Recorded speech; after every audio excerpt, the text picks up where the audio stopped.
परिवर्तन। कल के वीडियो में हमने देखा कि परिवर्तन क्या होता है और परिवर्तन के 2 प्रकारों मंद परिवर्तन और तीव्र परिवर्तन के बारे में जाना। आज हम अन्य 2 परिवर्तनों के बारे में जानेंगे। वे परिवर्तन है अनुकूल परिवर्तन और प्रतिकूल परिवर्तन। तो आइए जानते हैं कि अनुकूल परिवर्तन क्या होते हैं, प्रतिकूल परिवर्तन क्या होते हैं। ये दोनों प्रकार व्यक्ति, समाज और पर्यावरण पर प्रभाव डालते हैं। अब हम इन दोनों प्रकारों के बारे में डिटेल्स में जानते हैं। अनुकूल परिवर्तन क्या है, यानी फेवरेबल चेंज क्या है।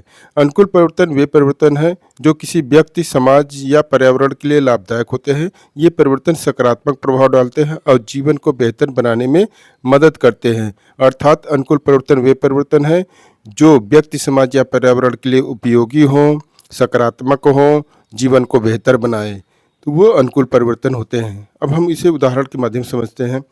जैसे कि खाना पकाना अनुकूल परिवर्तन है, आम का पकना अनुकूल परिवर्तन है, केले का पकना, दूध से दही बनना, दूध से पनीर बनना, ये उपयोगी परिवर्तन है इसलिए क्योंकि हम इसका उपयोग करते हैं। इसी तरह से प्रौद्योगिकी का विकास जिससे जीवन स्तर में सुधार होता है, शिक्षा का प्रसार जिससे समाज में जागरूकता बढ़ती है, पर्यावरण संरक्षण के उपाय जिससे प्राकृतिक संसाधनों का संरक्षण होता है, ये आपके अनुकूल परिवर्तन है। इसी तरह से कुछ और परिवर्तन है जो वर्षा के कारण अच्छी फसल का उत्पादन अनुकूल परिवर्तन है।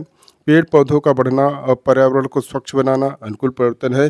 किसी व्यक्ति के ज्ञान विज्ञान में वृद्धि अनुकूल परिवर्तन है। अब हम आते हैं प्रतिकूल परिवर्तन को जानते हैं। ठीक उसी का उल्टा जो अनुकूल परिवर्तन है, उसी का उल्टा यानी विपरीत प्रतिकूल परिवर्तन कहलाता है। जो परिवर्तन हमारे लिए या पर्यावरण के लिए हानिकारक होते हैं उन्हें प्रतिकूल कहते हैं। ये परिवर्तन विनाश, हानि या समस्याओं को जन्म देते हैं।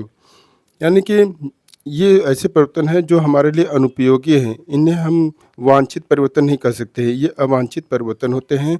ये हमारे समाज के लिए और हमारे लिए हानिकारक होते हैं। तो जो परिवर्तन हमारे लिए अनुपयोगी हों, हानिकारक हों, नकारात्मक प्रभाव डालते हैं, वे प्रतिकूल परिवर्तन कहलाते हैं। जैसे कि रोटी में फफूंद लगना, यानी इससे रोटी बेकार हो जाती है, इस तरह से ये प्रतिकूल परिवर्तन है। दूध का फटना, दूध फट जाता है तो प्रतिकूल परिवर्तन है। लोहे में जंग लगना, अगर लोहे में जंग लग जा रहा है तो लोहा खराब हो जाता है, इसलिए प्रतिकूल परिवर्तन है। इसी तरह से बाढ़ या सूखे के कारण फसलों का नष्ट होना या वर्षा के कारण भी फसलों का खराब होना प्रतिकूल परिवर्तन है। वनों की कटाई से पर्यावरण का असंतुलन होना प्रतिकूल परिवर्तन है। प्रदूषण के कारण स्वास्थ्य जैसी समस्याएं उत्पन्न होना प्रतिकूल परिवर्तन है। किसी बीमारी के कारण शरीर का कमज़ोर होना, ये प्रतिकूल परिवर्तन है। इसी तरह से कुछ और अन्य परिवर्तन हैं कि जो प्रतिकूल है कि आर्थिक मंदी जिससे लोगों की आय और रोजगार पर प्रतिकूल प्रभाव पड़ता है, प्रतिकूल परिवर्तन है। सामाजिक असमानता का बढ़ना जिससे समाज में तनाव और संघर्ष बढ़ता है, प्रतिकूल परिवर्तन है। शेयर मार्केट का गिरना प्रतिकूल परिवर्तन है। निवेशकों की आय खत्म हो जाना या घट जाना या पैसा डूब जाना प्रतिकूल परिवर्तन है। आज हम देख रहे हैं शेयर मार्केट में हाहाकार मचा हुआ है। शेयर मार्केट दिनों दिन गिरता जा रहा है, रुपया पतला होता जा रहा है, डॉलर के मुकाबले रुपए की रिकॉर्ड गिरावट देखी गई है, ये प्रतिकूल परिवर्तन है। इससे लोगों की आय घटती है और निवेशक अपना पैसा जो निवेश करते थे वो भी निकाल रहे हैं, ये प्रतिकूल परिवर्तन है।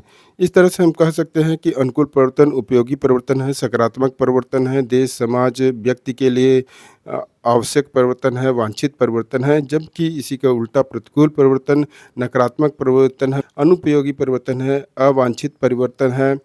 ये हमारे देश समाज पर नकारात्मक प्रभाव डालते हैं। कुछ परिवर्तन अनुकूल और प्रतिकूल दोनों एक साथ हो सकते हैं। जैसे वर्षा का होना अनुकूल परिवर्तन भी हो सकता है, प्रतिकूल परिवर्तन भी हो सकता है। वो कैसे? जब पौधा बड़ा हो रहा है, पकने से पहले वर्षा का होना अनुकूल परिवर्तन है, जबकि फसल पक जाने के पश्चात वर्षा का होना जिससे फसल खराब हो जाती है, प्रतिकूल परिवर्तन है। तो इस तरह से आपने आज अनुकूल और प्रतिकूल परिवर्तनों के बारे में जाना।